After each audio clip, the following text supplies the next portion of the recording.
You are listening to the Enormocast. Hey folks, the word enormo has long been used by Enormocast listeners to get great coffee from Defiant Bean and now bonfirecoffee.com. But now the magic word is going to make you not only more alert, but stronger and therefore more attractive. How does this work? Is simply screaming it at the crux enough? Perhaps, but more indirectly, but effectively, you can now use Enormo to get a discount on pure climbing holds. Yes, it's time to build that woody and start training. Go to pureholds.com, PURHOLDS.com, and enter Enormo at checkout for 10% off your purchase. And while you're there, check out the Enormo hold. It makes a great International Picnic Day gift.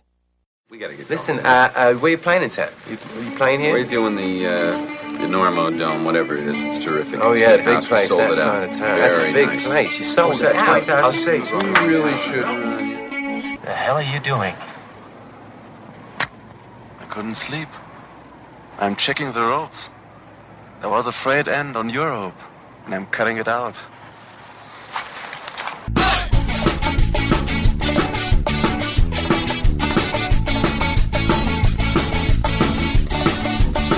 Good weather, bad weather.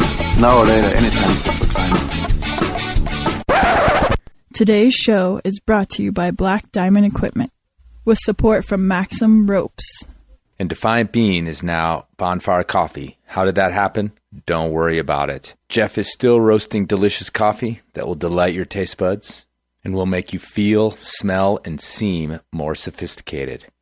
Go to bonfirecoffee.com and enter Enormo at checkout for a discount. And now back to the show.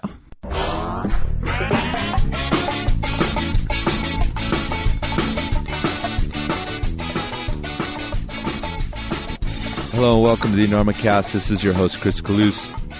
It is June 1st, about 9:30 Mountain Standard Time. This is episode 58 of the Enormocast, being recorded in the mobile studio, which is sitting in my driveway. The mobile studio, which winters in Moab, has returned to Carbondale, and I'm hanging out here because it does make a good sound booth, even if it's not mobilized to anywhere. For some reason, I'm also drinking a warm Olympia beer. I don't know if that's important, but it's what happened to be in the mobile studio, which does not have refrigeration, so it's warm. But yeah, it's not bad, you know.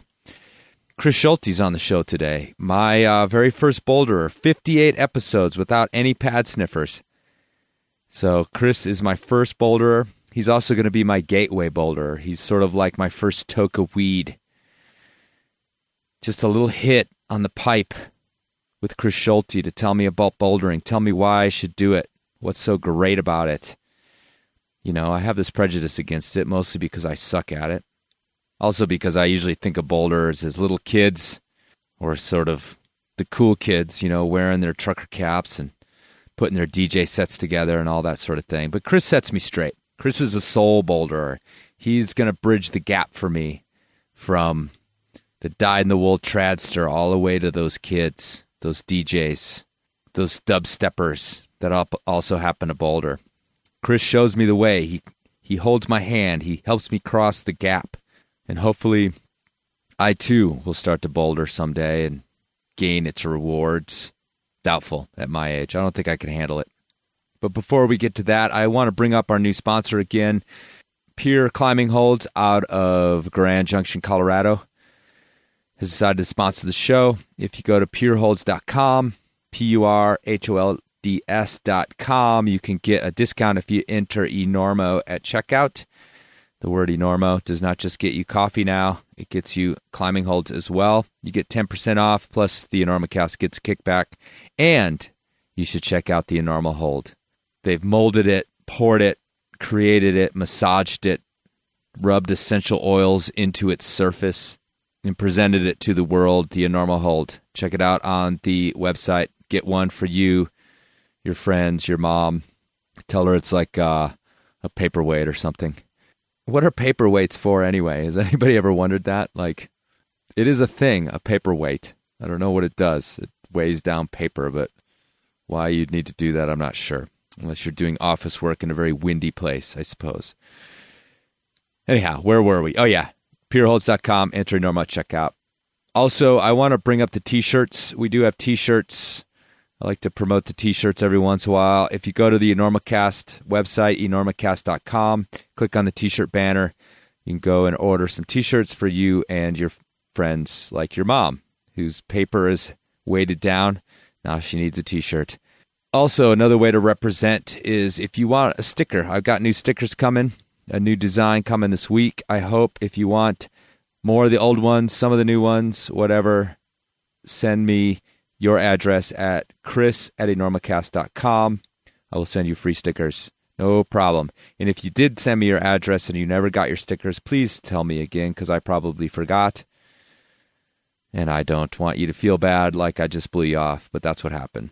So there's a bunch of other things you can do to support the podcast over at enormocast.com. Click on the Help Out tab. And as long as you're emailing me your address for free stickers, I think we're about due for another listener mail episode. Episode 60, I've been trying to do them roughly every 20 episodes. So if you have something to say, question you want to ask, anything else, email me at chris@enormocast.com, and you might get on the show. Okay, let's get to the interview. Mr. Chris Schulte holds my hand and looks into my eyes as we leap across the gap between old tradster and punk-ass pad-sniffing boulderer. And somewhere in between is Chris Schulte, which is why he's my perfect bouldering spirit guide.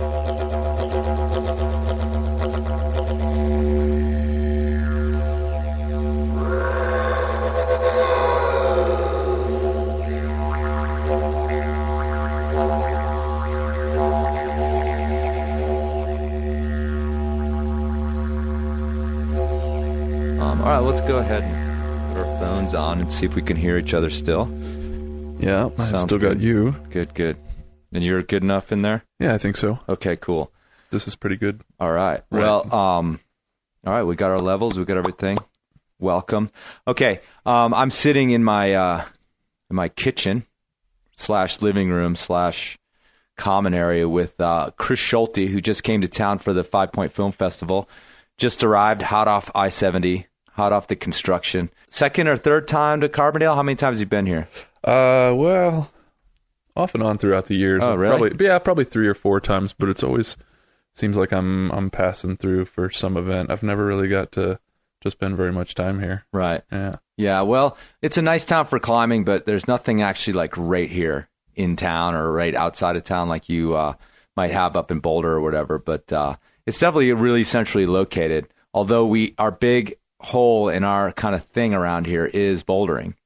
I mean, we've got our redstone boulders up the road, which you've probably visited, I would guess. Have you been up there? Yeah, a few times. Right. And but then there's a little bit of a void, unless you know about something none of us know about. You know, I don't really have too much in the way of secrets up here. There's 1 or 2 things I know of over towards Leadville way, but you've got Jeff Jackson. Him being around here is definitely a big boon. Follow that guy around, you'll find all the blocks. Yeah, you'll find secret stuff.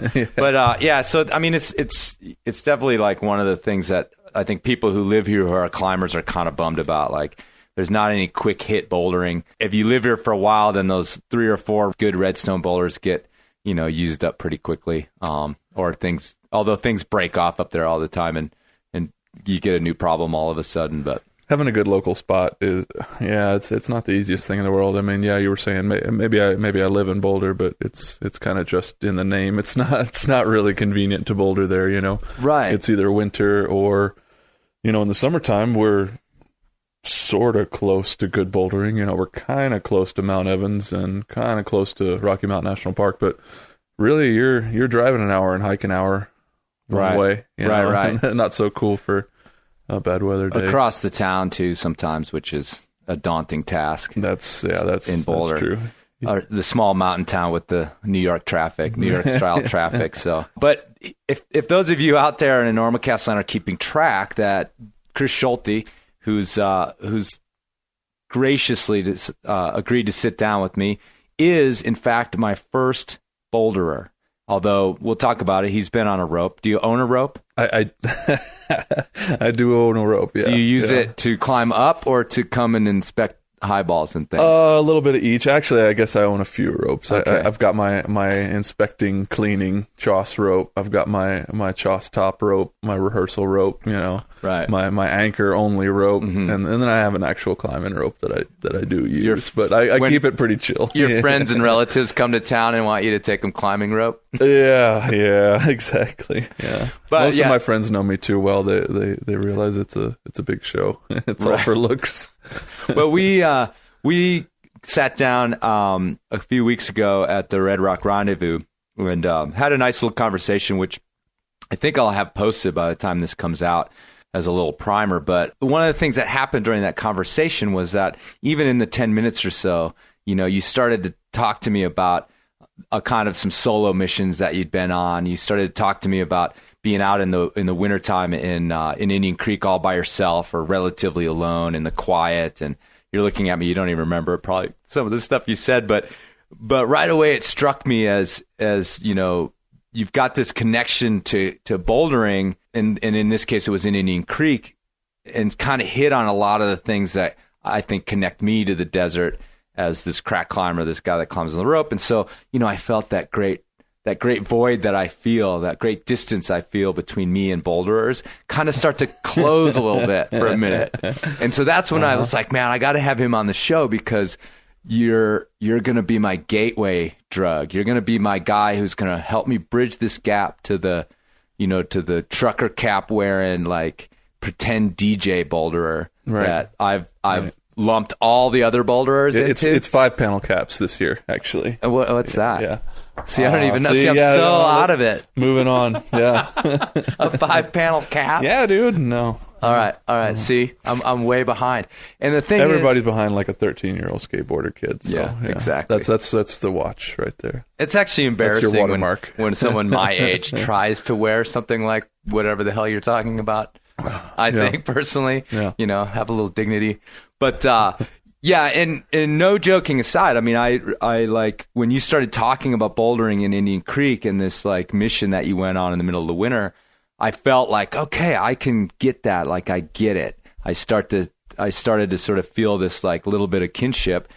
And then I watched your video. There's a video going around that of you bouldering down there in Indian Creek, and again, so now I'm looking at images of this place that I know so well, and I even actually recognized where the Wolf's Head. What's it called?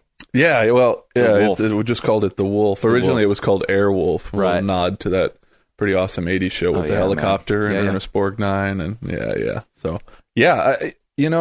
for me, it's kind of just become a typical thing living in Boulder and being so close to Boulder Canyon or to Eldo. Maybe Boulder Canyon's a better example, but just trying to go out and go bouldering after work and having almost 2,000 routes, 10 minutes from the house.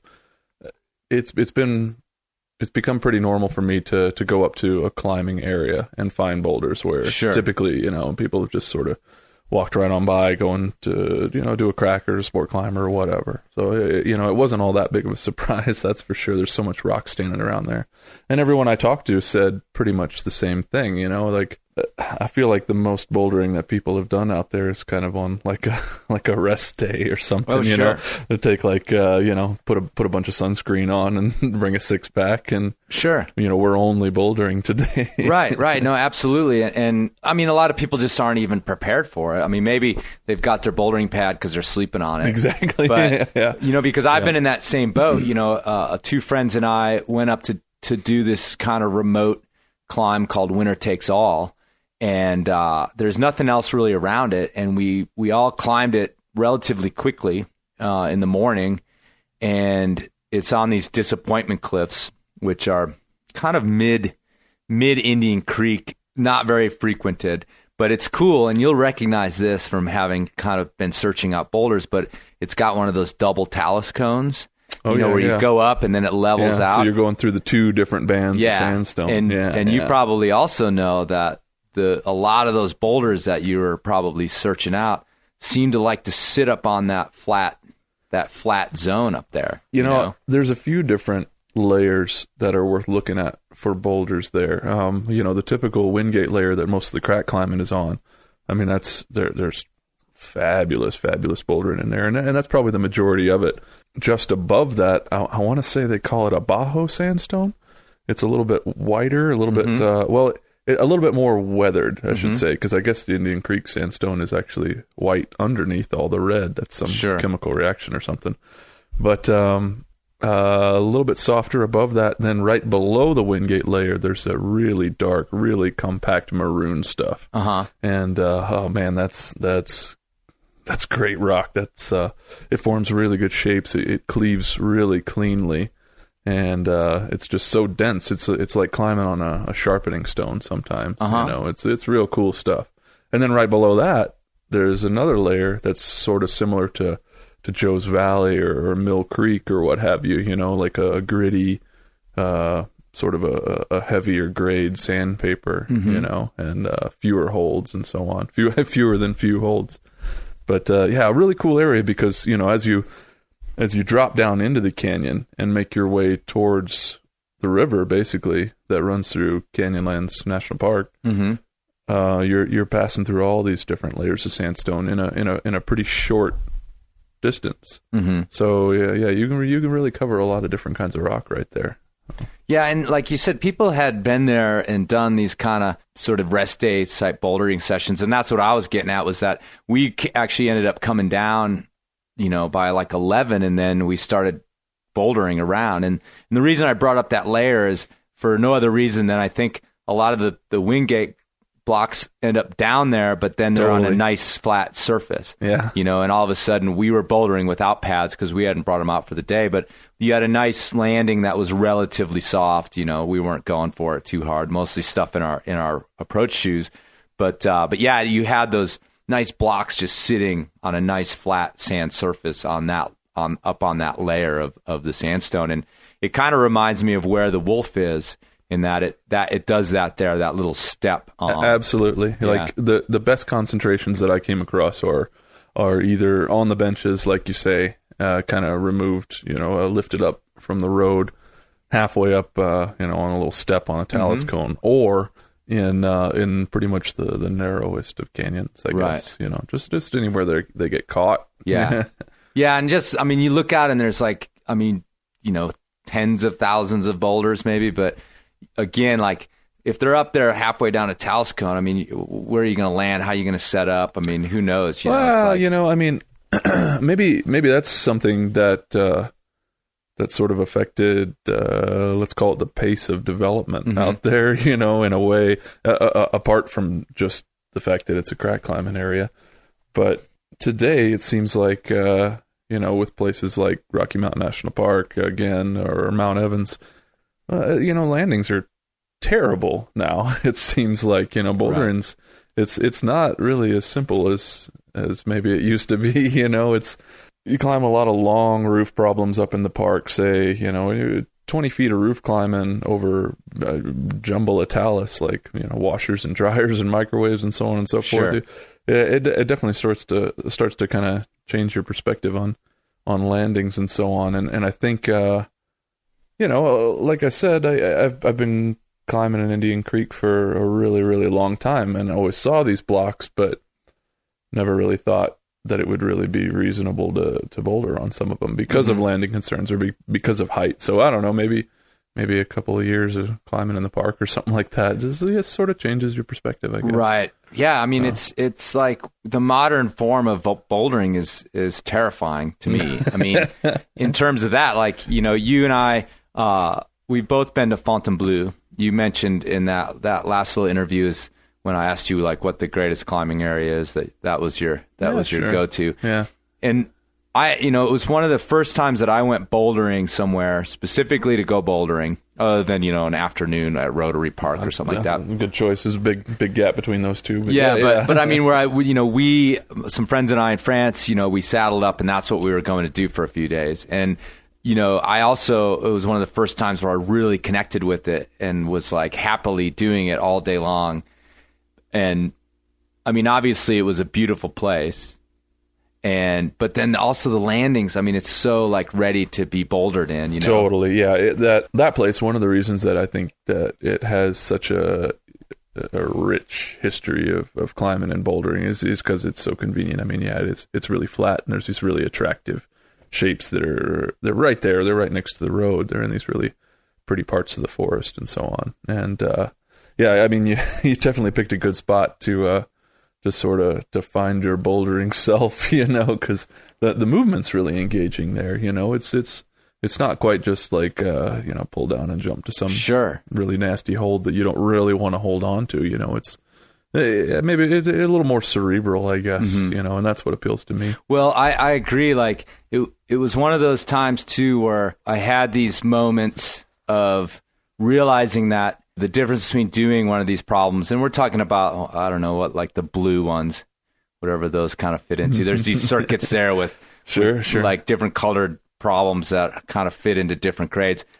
And the blue ones in particular seem to be a lot of body English, and where I realized that like it went from impossible to doable with a hip shift. Totally. You know, totally. or with, you know, squeezing my thumb on a hold where I was just crimping before. The red ones are the same way. It's just that, you know, the holds are worse, but it also means that you have to move that much better. You know, it's not just that the holds are smaller or slopier or whatever. You just, there's like this whole other level to describing difficulty there. You know? Yeah. Well, I want to get back to Indian Creek too, but I'll finish too with this. I was bouldering one evening. My friends had a meeting to go to, and so I was out by myself. And one of the, you know, local blue sod guys was sort of bouldering in my general area. And these guys, you know, they don't use pads. Dude uses a little piece of carpet. It's got his rosin thing that he's whacking the holds with. A little bag of rosin is the thing that everyone used to use there. And so I'm trying this problem, and finally like send it, and not really noticing that this guy's been sort of hovering around me. And then he's watching you. Yeah, well, and he came up, and you know, obviously I'm American guy, like I probably hadn't opened my mouth, but he could tell. You were wearing like yellow sweatpants and like, again, a trucker's cap or something. Right. No, I think I was... You yelled when you got to the top. Yeah, Woo! Yeah. USA, in your face. No, but he came up and he was like, yes, that is a very hard problem. Very good job. Yeah. And I was just like... Nice. I was like, no way. A little stamp of approval. Yeah, from the local dude. Fit for export. And he was probably like 67 or something, and like, for sure, yeah, you know, climbing like V8 or whatever. Absolutely. So, yeah. Every Thursday there's this group of like 4 or 5, 6 of them, and they're all these old school teachers. There's not a single one of them less than 65, I bet, but they all get together and they just walk circuits, you know. You know, problems up to 7B or so, you know, V7 or whatever. Yeah, right. Yeah. Totally. All right, well, let me circle back to Indian Creek. You know, a friend of mine and I were talking about, because that video came out, it's really captivating. There was a lot of talk about it on the internet. And as a guy who's like dealt through the Friends of Indian Creek as well as my own personal climbing with increasing people down there, and also talking to a guy, you know, for whom a solitary experience is a big part of your bouldering, or being out there with just a few people, both my friend BJ and I were kind of like, whoa, you know, is this going to bring a whole new group of people down to an already kind of stressed place?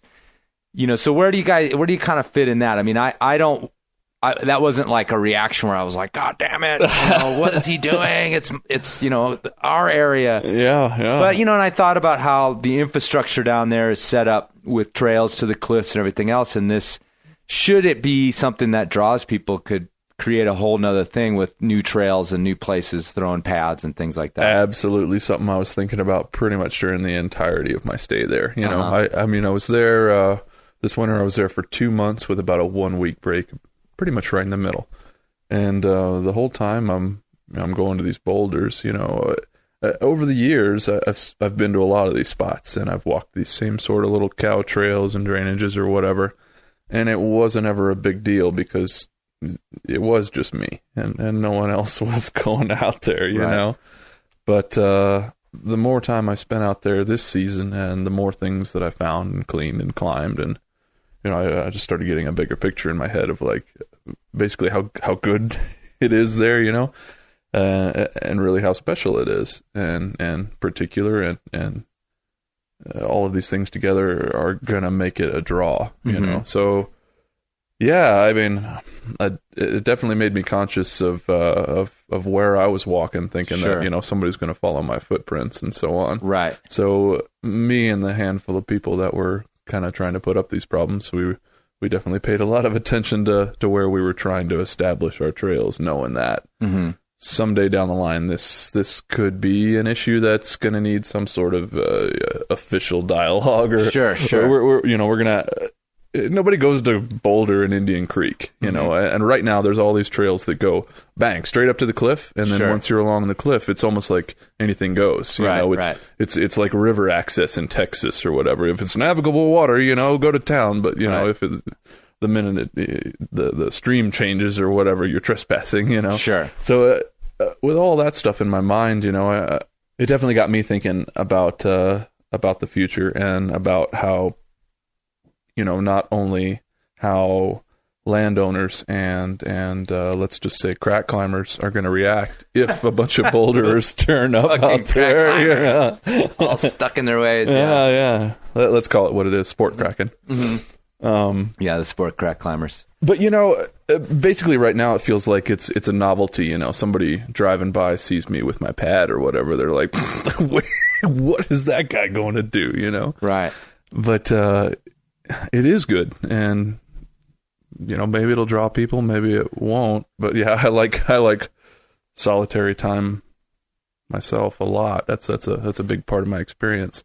You know, aside from the idea of the solitary experience, and obviously I promote climbing through this podcast, certainly, you know, as a sponsored climber, somebody who's, you know, you're here at 5 Point with Black Diamond, you know, you promote climbing in your own way. So, I mean, there's been an age-old sort of tug between the solitary experience and, you know, wanting to kind of get people excited about climbing. And, totally, and both of them feel good. And, you know, we could spend a whole show on that, which we probably should. But let me ask you this about bouldering culture, because I'm not super familiar with it.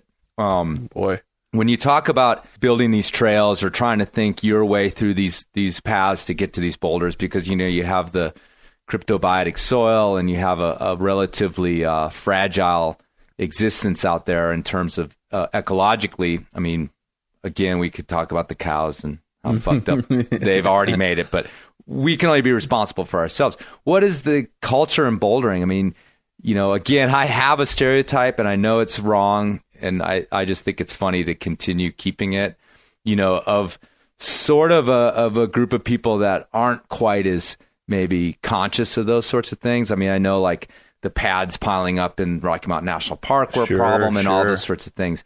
Is there a culture where boulders will arrive with a consciousness of that sort of thing? Or? No, absolutely. And I feel like in a way, pads aside, that is the that's the Achilles heel right there. Right. But I feel like it's almost a part of bouldering culture to try and be a little bit more aware of the mark you're leaving behind. You know, people are picking up their tape and their fruit stickers and their whatever wrappers and stuff like that, and they're trying not to, you know, cut down trees or, you know, limb something or whatever. Sure. And, trying to be another thing. You know, one of the things that helps that is going to places like Waco or to the buttermilks, to where one is super tightly restricted, and you basically have basically a federal officer telling you this is what you can and can't do. Sure. You know, and so it's drilled into you that way. Or you can go out to, say, the buttermilks, which is just this big sandy lot, and if you step off a trail, you leave a footprint that's really plain and evident. You know. Sure. So you know, I feel like it's something that people do consider, but gosh, yeah, I've got nothing for the pad stashing. Sure. People just do it. Yeah. You know, I mean, what does it take to climb Mount Everest too? You know, right. Well, or I mean, let's talk about gear caches in like the Bugaboos or the Ruth Gorge or I don't know, so on and so forth. You know, I'm not necessarily like accusing I didn't take from, it as from that, my lofty place up above them, and you know, because you know, let's take Indian Creek. Like every single one of those routes needs 2 bolts in it at the minimum to come down. Sure. So along the cliffside, you know, you've got nests of webbing. I mean, we all have our transgressions, and But at the same time, I think like with Indian Creek, I've really for the last decade or so encouraged people to, camouflage their anchors and use only steel, realizing that we have this thing that we're doing that's, truthfully leaving something behind in a wilderness. Sure. Although it's not a wilderness, but leaving something behind in the natural world. And, so you guys have, this issue of pads and I guess it's just kind of like, how can we minimize it as a group in general? We've all got our few things and we've all used chalk, it's unsightly or whatever, but I guess I'll just prey on one thing you said right there. I think it's not really a group thing, it is important to organize and sort of kind of come to an ethical mean or average or something like that, to where you agree on things that you sort of don't do. And but really it's up to an individual, Sure. It's up to them to say, all right, here's my experience and here's what I'm getting out of this. And as a result, I'm gonna have some degree of respect or gratitude to this place that I get to experience it in. That's something that'll move somebody, I think, to take care of the spot that they're in, I reckon. Sure. Yeah, in the end, it always has to be sort of this individual decision that you make in the moment of how you're going to interact. So, all right, well, we kind of got off on this Indian Creek tangent right away. I brought it in, and it's just kind of something that's been rolling around in the media. But can we back up and talk a little bit about you? Sure. As a climber and as a person. So why not? Let me ask you the sort of standard question of how you ended up getting into climbing. You mentioned to me before that you grew up, or at least were born and started your life in a very small town in Texas. Yeah, I was right in the middle of Texas. I was born in a town of about 800 people, and it's just kind of a few little ranches and a river, and not much going on out there. Lots of cypress trees. Tubing was pretty big. What did your folks do for a living? My dad worked for the highway department for a long time. And my mom was just kind of my mom. We had a real kind of traditional family, I would say. Sure.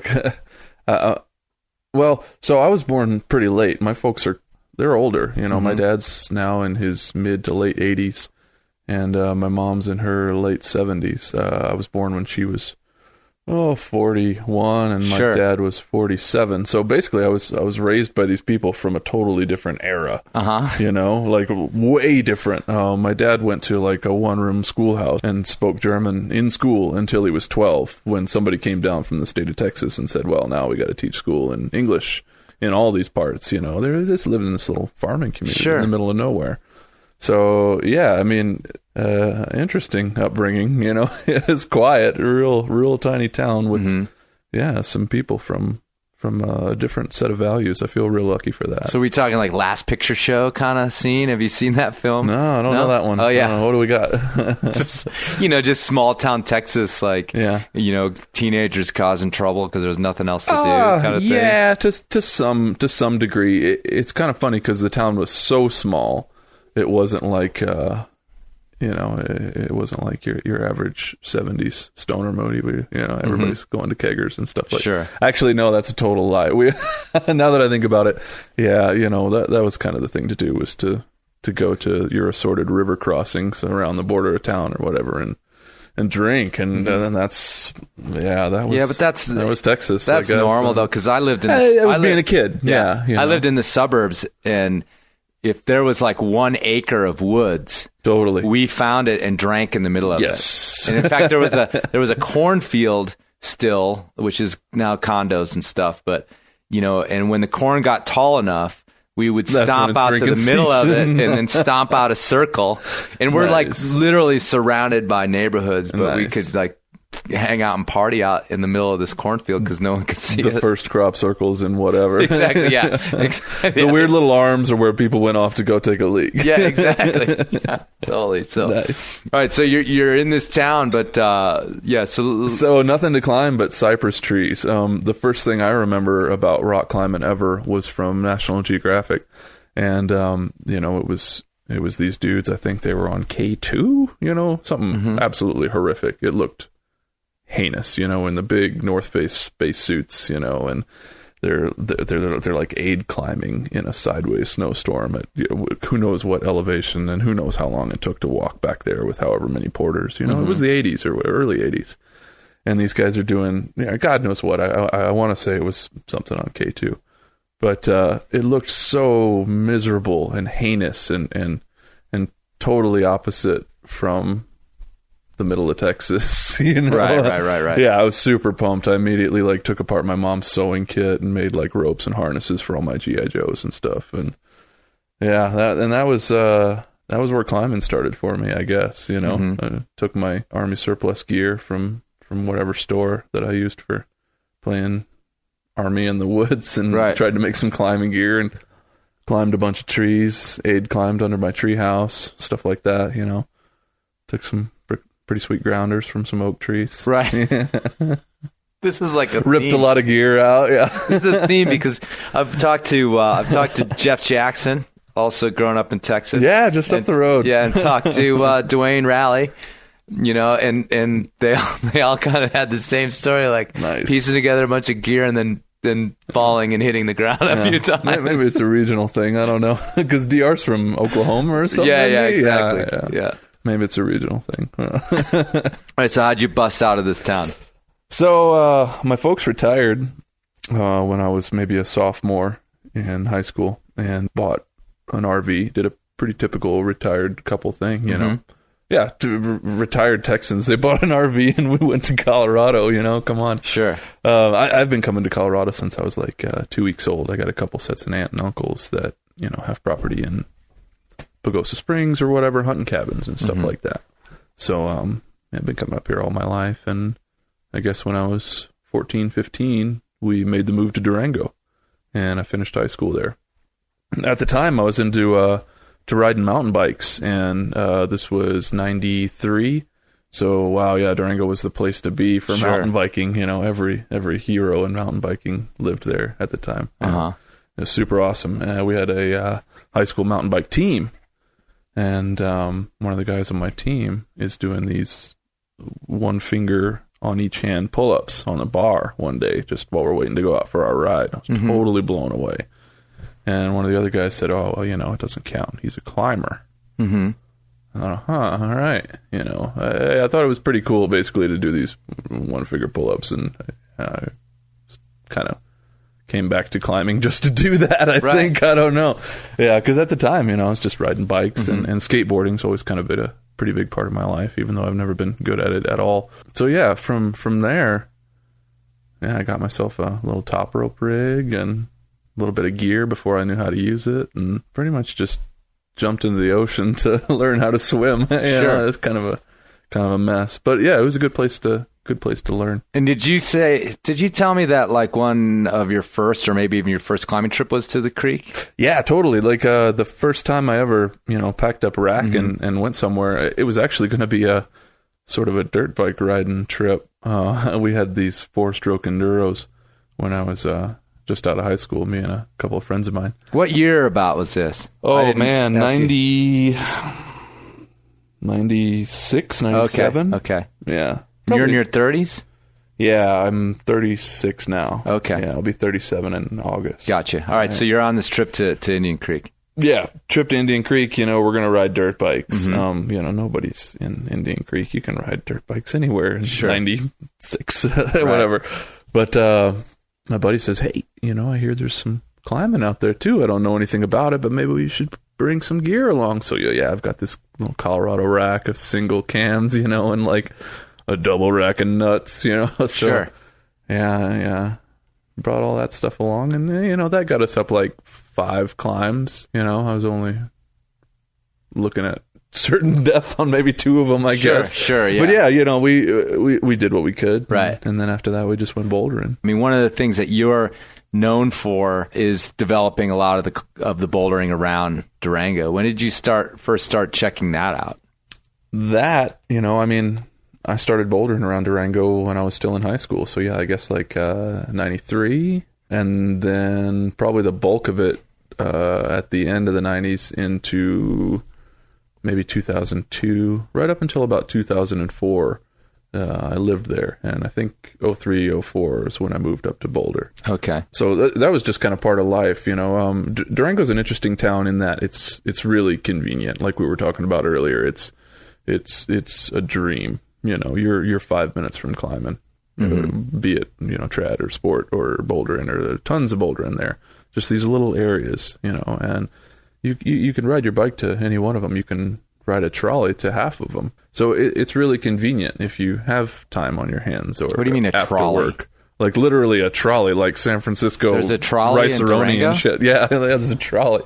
You know, it runs on gas. There's no rails or anything. You know, right. But yeah, you hop on the trolley and you ride to one end of town. I think it's free even Right. still. Oh, you cool. know? And yeah, you can just. I haven't hung out there enough to know about the trolley. Oh, you walk out of the coffee shop, coffee in hand and bouldering pad over one shoulder, and Onto the hop on trolley. the trolley and get Nice. off at the boulders. Yeah, it's pretty cool. Yeah, pretty cool. It's convenient, you know. So at the time, there wasn't much developed, and there's all this rock of varying qualities and in different little areas that are all pretty close to town. So, I mean, I had some time on my hands, and I just started walking around and looking for stuff. And yeah, I was there long enough. I was there 13 years that I got to grow as a climber there, and just sort of the whole way pick plums for years, Right. you know, and I still do, you know. I mean, after 13 years, when I moved up to Boulder, I was a little sick of the place. I was kind of like, you know, I've done everything I can do in Durango, except for these couple projects, you know, that I'll never do. And since then, you know, I've gone back to Durango. I've done all those projects. I've found, like, I don't know how many more. Like, it's every time I go back, there's kind of like this little rebirth, you know. So, yeah. Yeah, so I kind of want to, like I said, you're sort of my gateway boulderer. For whatever reason, it's not something I've super connected with. My background, I guess, was imagining in the beginning myself as a mountaineer, you know, and climbing the biggest things. And that sort of got compressed because I found out I didn't really like to climb snow and ice and things like that much. I know what you mean. But at the same time, you know, growing up as a climber, so to speak, in Fort Collins, bouldering was always there. I mean, it was really almost the first thing I did. Sure, Horsetooth is right there. Horsetooth. That's your only after work. Yeah, and they hadn't before school bulldozed option. over the tropics yet, which is, maybe you don't even know what I'm talking about. I've heard of them, but yeah, I've never seen them. Yeah, I was below one of the dam furthest to the north, so that was actually the closest thing to town. But then they beefed the dam up and like covered everything over with gravel. So, but nevertheless, I mean, it's still, you know, I was of this mind that it was this thing that you did to prepare to climb bigger things. Sure, I mean, in a way, the way Fontainebleau is also, those circuits were created. My understanding is that they wanted to create essentially these long climbs on these small boulders. Yeah, some of those things you actually don't touch the ground. Sure. For the entirety of the circuit. Yeah, because they were training for the Alps or whatever it happened to be. Yeah. So as a person, I think who's sort of willing to examine the deeper meanings behind things, you sort of strike me as that guy. Like, can you tell me, or have you ever really put it into words, like what it is about bouldering that just draws you in? Bridge the gap here. Yeah, and makes you, I don't know, just makes you so inspired to go and do it. While I, on the other hand, I can't get over that. I'm like, oh, this is something I'm going to do in the meantime. Right. Do you know what I mean? So, absolutely. So try to, you know, not that you need another boulderer in the world necessarily, but, you know, imagine you're trying to convince me to be a boulderer. Well, all right, sure enough. Or not even that. Like, tell me why you do it. So I started climbing in a really similar way as the one you just illustrated there. You know, I my first exposure to climbing was some dude just hating his way up. Let's say it was K2, and I was so psyched. You know, that looked so cool. You know, so when I started climbing, that's where I was headed. You know, I want to climb the Eiger. You know, I want to climb, fill in the blank. You know, all of them. The Fishtail Peak. There's something big and bad in Pakistan or something. Sure. So kind of what drew me to those things is their shapes. You know, you look at these mountains, you know, and you're like, wow, that's that's obviously a big draw. You know, this guy, Matt Siegel, when he came back from his first trip from the Himalayas, he was like, I never really got mountaineering, but when you stand there and you look at them, you're like, yeah, I get it. They're these amazing shapes. Sure. Like what is it? Golden Pillar of Spantic? Is that it? Spantic, I think it's called. I don't know. Unbelievable thing. It's this massive thing. It's the size of like 2 El Caps, and it must top out at like 40,000 feet. I don't know. It doesn't. Sure. I don't. Amazing thing. For me, like a boulder is that shape, and every single move on something that you're climbing on that's at your limit or near your limit, and maybe it hasn't been done before. You don't know if it goes, whatever. Every single move it's like another handful of pitches or whatever in a way. It's moving up this shape. The shape is what draws me, and it's real dependent on aesthetics, like the things that I choose to climb, like the things that draw me to try and climb, I guess. I try to find something pretty in this particular cool setting or whatever, and movement's cool, but I'd climb some terrible moves if the line looks really pretty, but you can be the best moves in the world and be on some turd. I don't want to climb it, Sure. I climb with my eyes open, So I want to do these things that just have this appeal, this aesthetic draw, you kind of want to ride the line of an arête, Yeah, an arête. Easiest way to put it, Sure. Or a totally blank slab.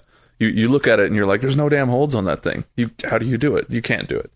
And that's an interesting puzzle for me. I like that kind of thing. That's what draws me, is the shape for the sake of itself, and then added bonus if it doesn't look like it's possible, but it actually is. Sure. So yeah. So take those big mountains and squeeze them down. Right. So it's like these little miniature versions of that. Absolutely. Except whenever it goes bad, you can just pack your shit up and get out of there. Right. Get you back can go on the home. trolley. Yeah, I'm going back to the coffee shop. Yeah, or whatever.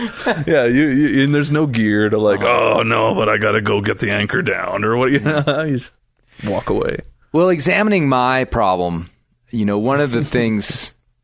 Because it is a problem, because I realize even as a rope climber, whether I'm sport climbing, sport crack climbing, or whatever, I know that being a better boulderer and spending some time like really getting into it would make me better at everything. Oh, you crush. Yeah. And for me, being better at climbing is really, at this point, opening up possibilities. That's what people get caught up in being good at climbing for all sorts of reasons. And right at this moment or at this point in my life, it's that I can go and climb more things. Andrew Bisharat sort of opened my eyes to that in some discussions of like, it just means you get to choose from a whole bunch of different routes because it's a lot deeper well to draw from. So sure. I realized that I should get stoked. And every once in a while, I kind of like this little crack opens, like in Fontainebleau or whatever. And I'm like, okay, this is it. And then it sort of dies away. My problem, I think, is I don't know that I deal with the frustration that well. And what I mean when I say frustration is being willing to make such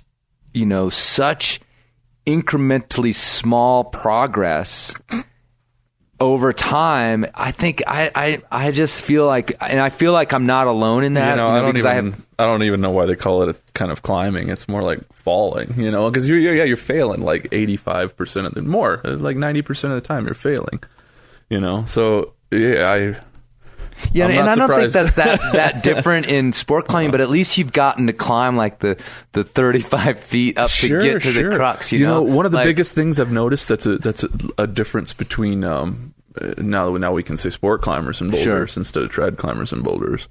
I feel like sport climbers, they feel like they're trying hard when they're tired, But if you're a boulderer, period, you know when you're trying hard because you're about to hurt yourself or something is hurt, or you're doing some party trick of a move that you have to figure out, and that's trying hard.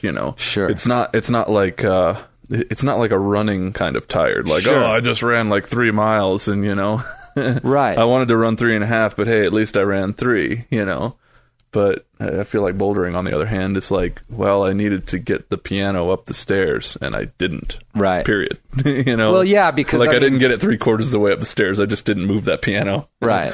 Yeah, I mean, it's anybody who sport climbs has been through this feeling of like, the moves individually, we always talk about that. They're not such a big deal. Like, if I could come off the hang, I can do this. Most frustrating thing about sport climbing for me. Right. And yet, I guess so I don't know. I mean, do you think you're sort of suited to this idea of this, like, this infinitesimally small, moments of progress, or do you have some sort of mental game that you're using to deal with that? Because I think dealing with frustration is probably like, one of these things that, would help us in all different aspects of our lives. And I just know that feeling where I have of like, this is impossible for me. And then I stop trying, Sure. like I reached that threshold of saying that, like, there's no way I'm ever going to do this. And again, in font, I had that moment of realizing like, oh wait, I'm just hitting my head against this wall, but I don't need to be. I can just move. And it's very easy with all climbing to say, oh, I'm just not strong enough, and I got to go do more pull-ups. And again, that moment there was this moment where I said, no, this is totally technique. Sure. But that's an intellectual response to that. My sort of visceral response is like, I'm too weak and I'm done with this. Yeah. Forget it. See, I don't feel that way. I mean, personally, I've never trained for climbing. I don't really have that much fun in the gym. I usually hurt myself, and any kind of actual, exercise or pull-ups or hangboard stuff or whatever, sit-ups. Sure. It's boring. It doesn't. It just doesn't inspire me. So I never feel like I really approach things. I don't go out and do something with a goal in mind. Another goal. I don't cross train. Right. I guess I go for things goal by goal. Mm-hmm. Yeah. You're getting up there though, buddy. You're going to have to start training at some point, I think. Yeah, maybe.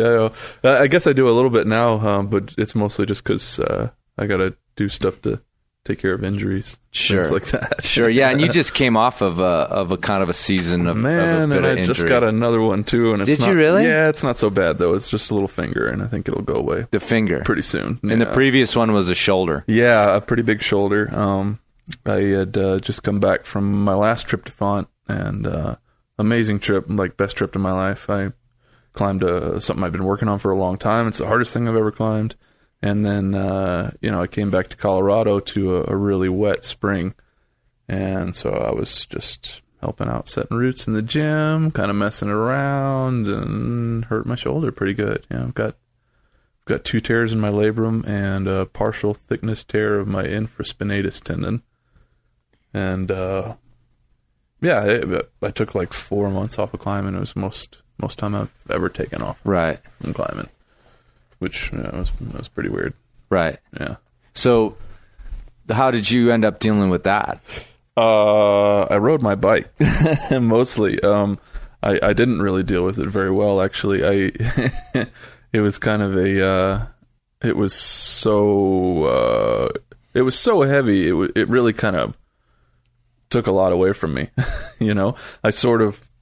I found myself not thinking as a climber anymore, because I was sort of trying to get ready for some prognosis or something that would come out someday saying, well, I'm sorry, you're just not going to be able to climb as hard as you want to ever again. I mean, if you really work at it, you'll maybe be able to do V6s or something someday. Right. Like, oh God. What do you mean you weren't thinking as a climber? You weren't thinking that I just continue being a climber? I gave it up in my life just so Right. I could deal with the fact that I was injured. Right. It was weird. I realized 4 months to some people they're like whatever. That's not that bad. Right.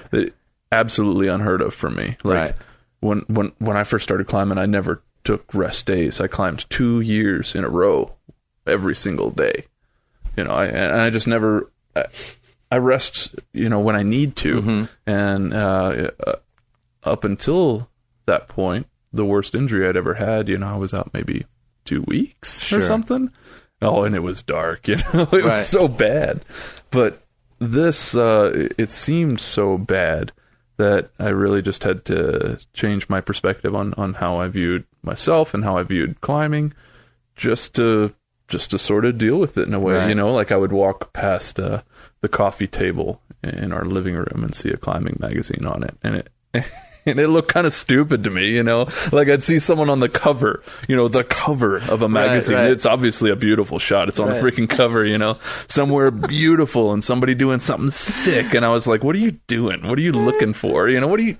What are you doing? It just didn't even make any sense. Yeah, but to me, what had you come up with as an alternative? I guess I tried to fill the hole with bikes. Okay, so that made more sense. I guess, right?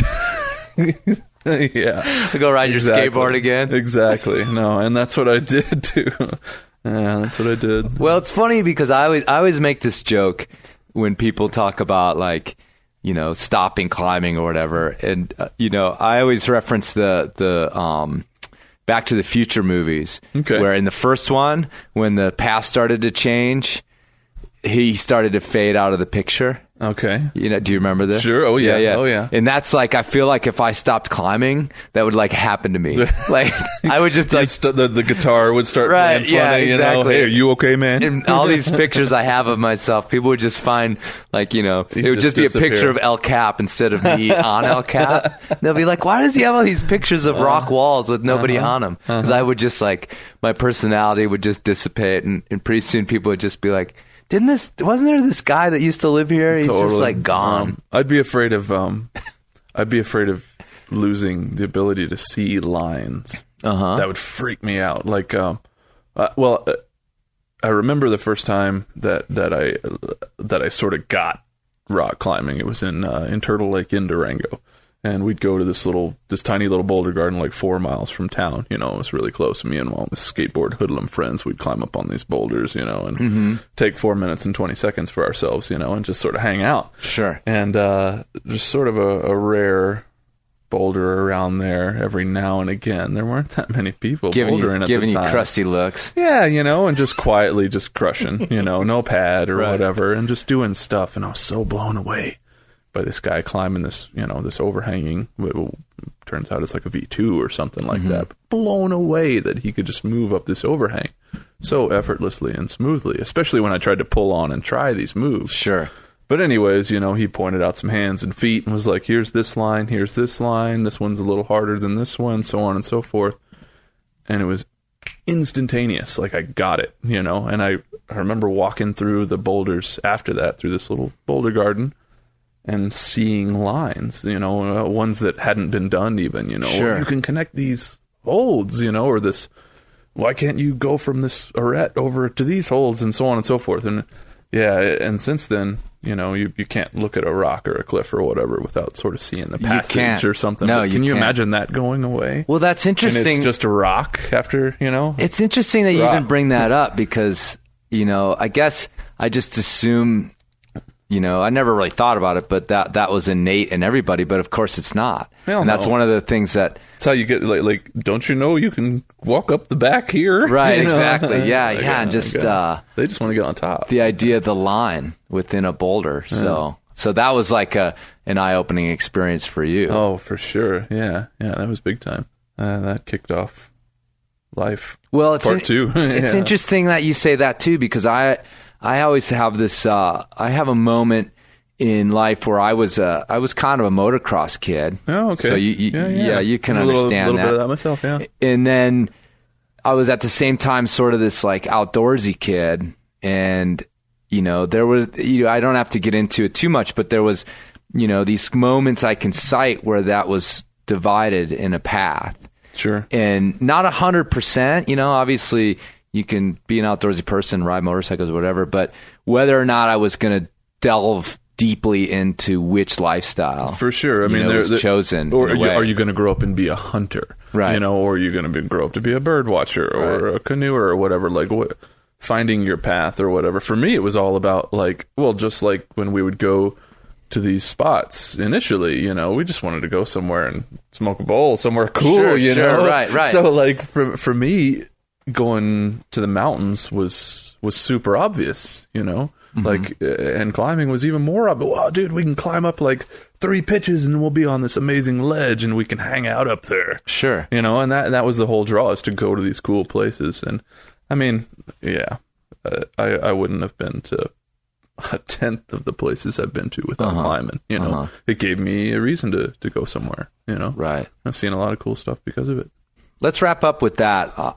We're talking, you said you're 36. You've been climbing since high school, roughly, you know? About 20 years, 20 years this summer. Right. Yeah. You're managing now to be a full-time climber, so to speak, as it were. You're making faces.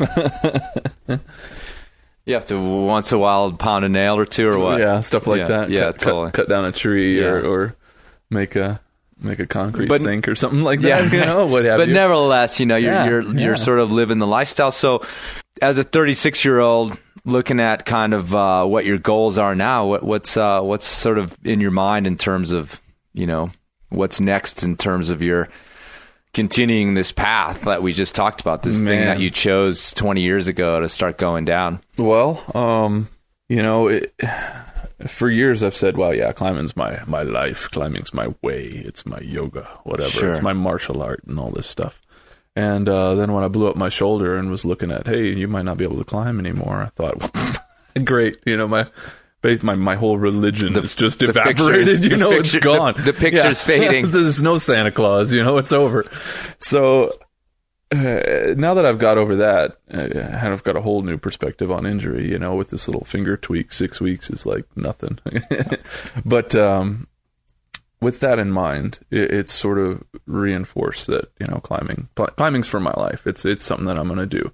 And the coolest thing about climbing is that there's so many different kinds. If you get a little tired of one or you need a little change, you can do another type entirely. And after 2 months in the creek climbing all these boulders, I did lift my head up every now and again, you know, and look back at the cliffs a lot. There's a number of routes I want to do there, stuff that's already established, and there's a number of routes that I saw there that I want to clean and climb, you know, stuff that kind of is a little bit more of a, you know, maybe Lincoln cracks, or maybe you're climbing some ruts or something, you know, whatever. But yeah, basically, I guess my answer is the pendulum feels like it's kind of starting to swing back the other way. And, you know, I'm starting to think more about climbing on a rope.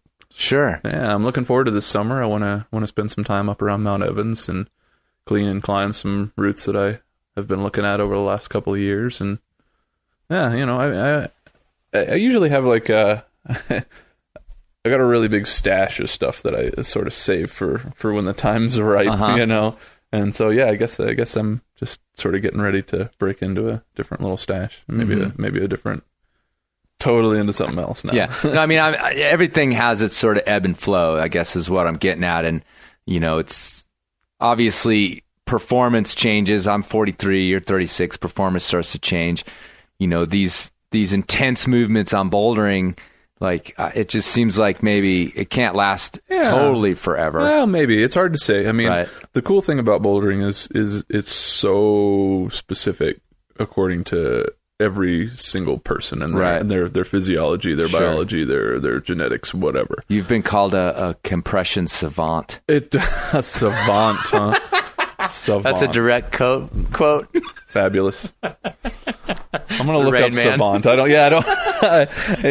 can't help but put the word idiot in whenever I hear. Yeah, well, it's usually preceded I'm not really good at anything else. Is what we're. I was trying to be cool. Well. Anyway, sorry, you were talking about your physiology. Yeah.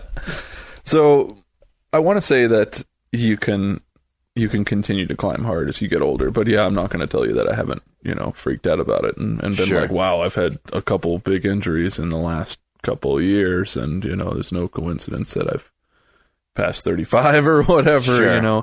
But at the same time, you know, there's guys back to Font who climbed their first V11s, the first 8As, at 65. Sure. And, and they do another one a couple years later.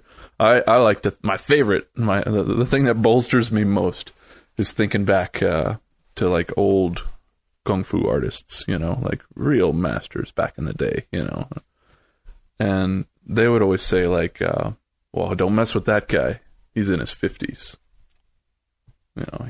He really knows what he's about. He's a real master. Right. So that's what I'm hoping for is, just sort of keep refining. And really the way that I approach climbing, I feel like, and movement, like I said, it's not really through training. I feel like I want to climb smarter. I don't want to just get stronger. I've had a labor job. I've dug ditches and moved rocks and stacked them and cut down trees and all this stuff. And, I know what it's like to be strong, and I want to be smarter. I want to climb smarter.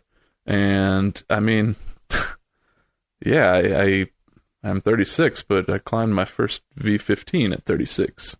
That carries on, I guess. Right. But yeah, if you pick your problems and you pick your style, sure. I think there's no reason that you can't climb near your limit for years and years and years, That's what I like to hear. Yeah, that's right. Encouraging. It's bolstering, isn't it? Yeah, right. Make you feel okay, And if nothing else, it's bouldering, so you could just hop back in your car if it doesn't work out, and drive away. I just have this theory that I never plumbed the depths of my potential when I was younger, so I still have a ways to go because I was so lazy back then. Yeah, good. It's working. I thought it was, I was embarrassed about it then, but now it's working out great. Yeah, actually. So exactly. I've saved some potential for my 40s. Is what I feel like. Right. Good. All right, Chris. Well, we've been going at this for quite some time, and I think we covered a lot of good ground. I really appreciate you coming and sitting down in the living room / kitchen. Congratulations on your new place. Yeah, thanks, man. Thanks a lot. And again, welcome to Carbondale. We got a bunch of fun in the next few days at 5 Point.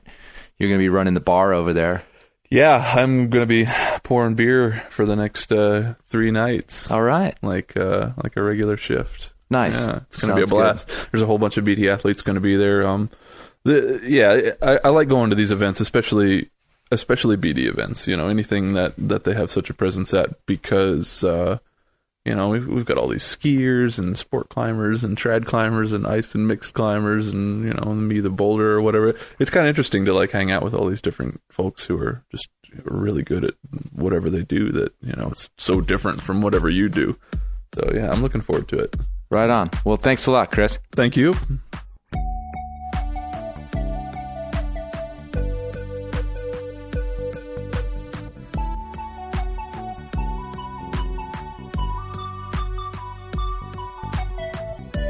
All right, then. That wasn't so hard, was it? We found some things to talk about, some common ground. I mean, Indian Creek, I know. Anybody playing the drinking game is just completely shit-faced by now. Kalous found a way to get it back to Indian Creek. I know.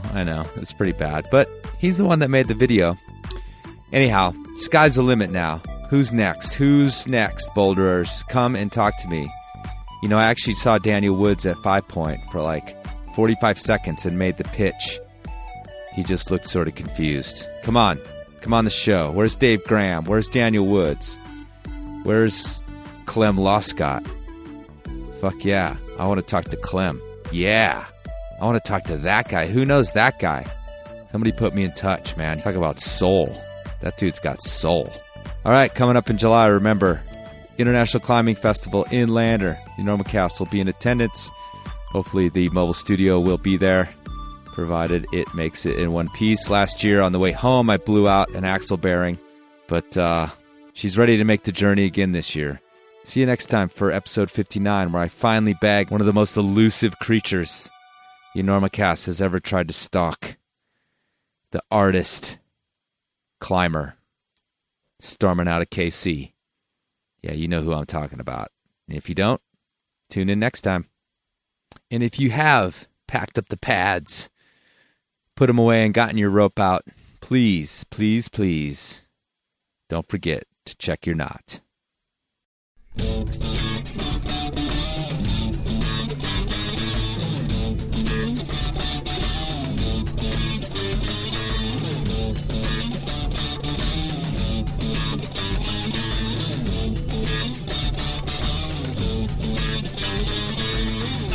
need a volunteer. Bow to your sensei. Bow to your sensei! Okay, now watch this. I'm just gonna break the wrist and walk away. Break the wrist, walk away. Jeez.